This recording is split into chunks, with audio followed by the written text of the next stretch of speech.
So we're going to show you how to quickly get up and running with Variable Diffusion. And once you've got the plugin and presets installed and you started up After Effects, you'll need to properly set your project settings, which are basically to have it set to 16-bit and with linearized working space enabled. So you want to click here and change 8-bit to 16-bit. And before you can enable linearized working space, you first have to choose a working space. So for 99% of all projects, the appropriate choice is Rec 709. So we have a comp here with a sequence of shots. Let's start off by applying one of these stylized looks presets. Let's throw, this is Cherry Radiant 7. So there's two controls that you're probably going to be using the most with Variable Diffusion, especially if you're using presets. The first is Blend with Original. Now, the presets are pretty potent kind of straight out of the box. And so the first thing you usually want to do is adjust the Blend with Original. As a general rule of thumb, I'd say 15 to 20 is what you want to use at its strongest. And depending on your project, you'll probably often find yourself setting it to something like 60 or even 70. So here it is at 70 and without. So as you can see, even at a setting as high as 70, it still has a noticeable effect on the image.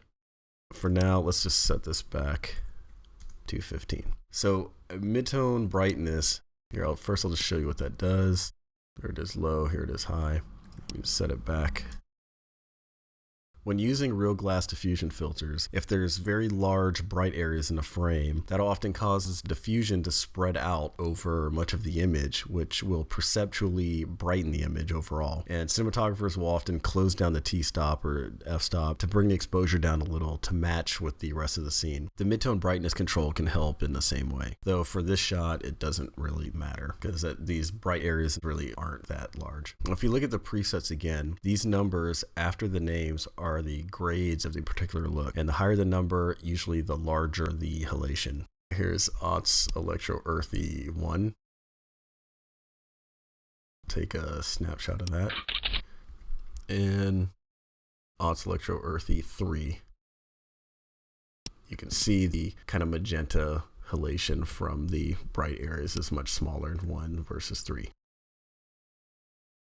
Now let's look at the skin enhancers presets. Let's go into the presets and let's put de-ager isolated on here. You can see the difference it's making there. Now, one of the most important things about using skin enhancers is the target skin tones controls here. And you can see here there's an on toggle. Usually the default settings are pretty good as far as targeting skin tones, but if you change the viewing mode to skin tone finder,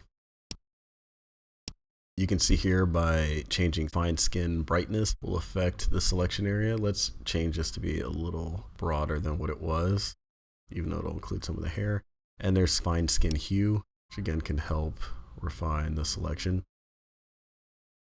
Another thing to mention for this quick start guide is the presets peeker tool that comes bundled with Variable Diffusion. You'll see that it contains text instructions in it. It's pretty easy to use. It will actually help you find the right preset to start off with very, very quickly because we designed it from the ground up to be as useful and quick as possible. Thanks for watching the quick start guide, and for notifications of new tutorials, free presets, and special discount codes, feel free to sign up for our mail list at invch.com/join, and you can also add us on Twitter or Instagram.